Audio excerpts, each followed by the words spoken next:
પ્રદેશ મંત્રી મહામંત્રી રજનીભાઈ પટેલ તેમજ પ્રદેશ મુખ્ય પ્રવક્તા યમનલાલ વ્યાસે મીડિયાને સંબોધન કર્યું, જે દરમિયાન તેમણે જણાવ્યું હતું કે સતત ત્રીજી વાર ચૂંટણી લડી અને જીતીને દેશના વડાપ્રધાન તરીકે માન નરેન્દ્રભાઈ મોદીને એક રેકોર્ડ કરીને દેશનું સુકાન સંભાળી રહ્યા છે।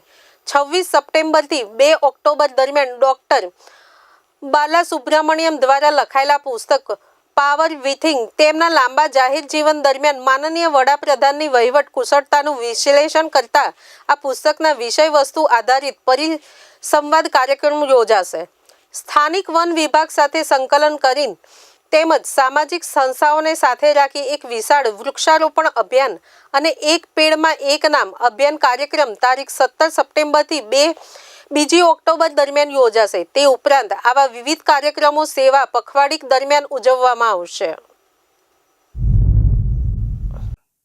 એ પછી કોઈ પણ જ્ઞાતિ ના હોય, કોઈ પણ ધર્મ ના હોય, 70 વર્ષથી ઉપરની કોઈ પણ ઉંમર ના હોય, એમાં આવકની મર્યાદાને પણ ધ્યાનમાં લેવામાં આવતી નથી। એ પ્રકારે